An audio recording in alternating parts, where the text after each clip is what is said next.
Sa nalalapit na halalan sa parlamento ng Israel, pinagtitibay na ng mga partido ang kanilang listahan ng mga posibleng mambabatas. Ngayon, si Punong Ministro Netanyahu na nagbigay ng ilang mahahalagang pahayag tungkol sa kanyang listahan ng Partido Likud. Ang ating tagapag-ulat na si Alex Ladin ay may mga detalye. Isang linggo bago ang party primaries, nag-aanda na ang Likud para sa isang labanan. Magdamag, inihayag ng partido na hihilingin nito sa kanilang sekretariat na aprubahan ang mga nakalaang pwesto sa listahan para sa tatlong matataas na personalidad. Kalihim ng ugnayang panlabas na si Gideon Saar, kalihim ng tanggulang pambansa na si Israel Katz at tagapanggulo ng Likud Central Committee. Ayon sa pahayagan, ito ay isang malawak na kakayahan. Sabi ng Likud, ang pag-secure sa pwesto ni Israel Katz ay magpapahintulot sa kanya na mag-focus sa mga usaping pangsiguridad imbes na makipaglaban para sa mga boto. Ang mga pwesto ni Saar ay nagmula sa kasunduang pag-iisa ng kanyang partido at ng Likud at nakuha ni Chaim Katz ang kanyang upuan dahil siya ang tagapangulo ng sariling Central Committee ng partido. Gayunpaman, ang mga nakalaang pwestong ito ay nagdudulot ng pagtutol mula mismo sa loob ng partido. Isang ministrong nagsabing ito ay isang likas na tunggalian ng interes. Itinuturo na sina Chaim at Israel Katz ay epektibong kumokontrol sa Central Committee at sa Secretariat ang dalawang partido na hinihilingang aprubahan ang sarili nilang mga reserbasyon. Ito ay nangyari isang araw lang matapos ilahad ng Likud ang una nitong kandidatong suportado ni Netanyahu para sa nakalaang pwesto, ang tech entrepreneur na si Oren Dubrovsky na inilagay sa bilang 11 at inaasahang mangungguna sa AI policy sa buong ekonomiya, healthcare at edukasyon pagkatapos ng eleksyon. Ang pagkakalagay niya ay agad nagpasiklab ng muling pagsusuri sa mga lumang post sa social media. Kabilang na ang matinding pagpuna kay Pangulong Trump na kung saan humingi na ng paumanhin si Dubrovsky. Ang pagkadismaya ay dulot din ng katotohalang makakapag-appoint si Netanyahu ng 9 na miyembro sa kabuuan sa isang partido na may pagitan ng 22 at 24 na upuan ayon sa kasalukuyang survey. Ang politika. Mas lalo pang tumindi ang nakataya sa politika dahil sa desisyon kahapon ng Tel Aviv District Court na nagbasura sa desisyon ng tribunal ng Likud na sana'y magpapahintulot sa mga kasalukuyang ministro, mga miyembro ng Knesset na tumakbo sa mga regional na primerya. Ibig sabihin, halos kalahati ng kasalukuyang grupo ng Likud ay maaring hindi makapasok sa susunod na Knesset maliban na lang kung magbitiw sila sa kanilang mga pwesto para makalaban sa rehiyon. Isang linggo na lang at lalo lang nagiging magulo ang laban sa primerya ng Likud. Kasama ko ngayon sa studio ang political analyst na si Gil Hoffman. Gil, ang saya naming makasama ka dito sa studio. Sasabihin ko lang, kagabi lang ay magkasama tayong nakaupo sa I-24 News Studio at pinag-uusapan si Defense Minister Israel Katz at ang kanyang mga campaign video para sa primaries. Heto tayo ngayon. Isang araw lang ang lumipas. Hindi na nyo kailangan tumakbo para sa mga primaries na yon. Anong nagbago magdamag? Sa totoo lang, nagbago na ito mga isang linggo nang nakalipas. Nicole, hindi natin alam noon pero si Netanyahu ay nagdesisyon na pala isang linggo na ang nakalipas na ibigay ang nakalaang pwestong ito sa Defense Minister. Hindi dahil siya ang Defense Minister o dahil may digmaan laban sa Iran. Kung may nadesisyon mangbuksan ng kanilang bomb shelter dahil dito, itigil nyo na. Dahil siya lang talaga ay makapangyarihan sa loob ng partido.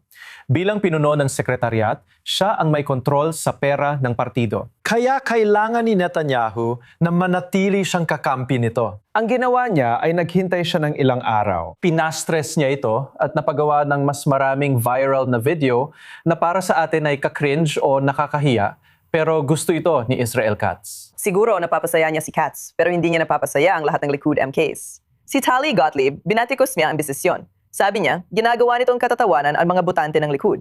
Kaya ba nagkakaroon ng mas maraming pagkakabaha-bahagi sa loob ng partido? Tingnan mo, si Netanyahu ay pwedeng gawin ang kahit anong gusto niya sa partido. Malinaw na yon. At si Tali Gottlieb ay nakakuha ng maraming media coverage dahil sa pagpuna niya sa Defense Minister. Nakikita niya ang sarili niya bilang kandidato para sa isa sa iilang matataas na posisyon sa loob ng Likud na hindi nakalaan. At maaring nakatulong pa ito sa kanya dahil sa publicity na nakuha niya. At wala nang ibang ayaw ni Netanyahu kundi makita ng kontrobersyal at maingay na ito ay makakuha ng mataas na posisyon. Well, may iba pang balita tungkol sa Likud, Gil. Si Danny Lewis, umalis siya sa Likud dahil sa impluwensya ng mga Haredi. Inaasahan na sasali siya sa Israel Beitenu. At inaasahan na siyang papalitan ng Chairman ng Religious Council sa Lod, isang Haredi Likud activist na si Shabtai Khatash. Nakakasama ba sa imahe ng Likud ang simbolismong ito?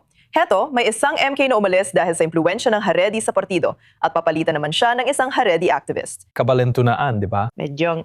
Pero totoo na ang Likud ay gumawa ng alyansa sa mga ultra-orthodox na grupo sa loob ng mga dekada at lalo pa itong tumindi. At sa mata ng mga botante, ganun na talaga. at sila ang magpapasya kung ito ba talaga ang gusto nila. Ngayon, may libu-libong ultra-orthodox na karedi na sumali sa Likud. Ngayon ay naging mga miyembro ng Central Committee ng Likud. At ngayon, meron na silang unang miyembro ng Knesset na kumakatawan sa kanila sa loob ng ilang buwan sa isang napakasimbolikong paraan kung saan maaring hindi kailanman magtipon ng Knesset at maaring hindi siya opisyal na manumpa. Ngunit ito ay isang pahayag sa publiko na ito ang namumunong partido sa ngayon. At masasabi mong ito ay isang bagay na hindi magugustuhan ng marami sa publiko pero nagiging mainstream na sila.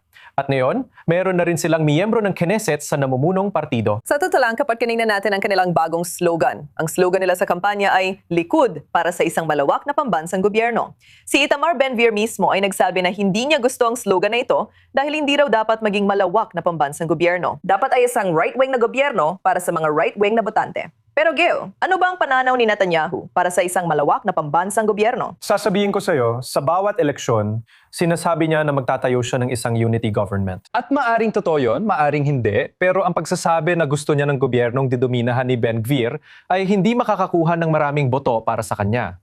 Kung gusto ng mga tao si Ben-Gvir, pwede naman silang bumoto kay Ben-Gvir. Kaya gusto niya makaakit sa pangkalahatang publiko. Kailangan niyang lumipat sa gitna ng political nap. At ang slogan na yon ay magandang paraan para gawin yon. Maganda pakinggan. Sige, lumabas muna tayo sa Likud sandali. Pag-usapan naman natin ang Yesh Atid. May bagong miyembro ng Knesset doon, si Michal Kababia. Kakapasok lang niya sa Knesset at sa totoo lang, Amerikana talaga siya. Galing siya sa Virginia. Nag-aliyah siya noong unang bahagi ng dekada 2000. Ano ang naidudulot ni Michal sa Knesset na yon? Siya ang unang miyembro ng Knesset mula sa Blacksburg, Virginia, isang maliit na bayan sa Timog. Hindi na ako nagtataka na siya ang una. Malamang siya na rin ang huli, alam mo yon, hindi mo talaga masasabi. Tingnan mo, siya ang kumatawan sa boto ng mga Anglo. At nakakatuwa na sineseryoso nila ang mga manonood ng E24 dahil naniniwala silang kailangan ng representasyon para sa mga manonood ng E24 sa Knesset. Sa tingin ko, bawat partido ay dapat may nakalaang pwesto para sa mga manonood ng E24.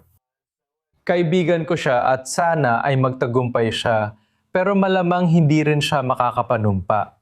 Pumunta siya sa Knesset ngayon at nagpa-picture na maganda. Oo, sang-ayon ako na kailangan talagang makinig ng bawat partido sa mga manonood ng E24 News. At nasa atin na ni Gil ang tungkulin na magbigay ng impormasyon sa kanila. Kaya Gil, salamat sa pagsama mo sa akin dito sa studio. Pinahahalagahan ko ito.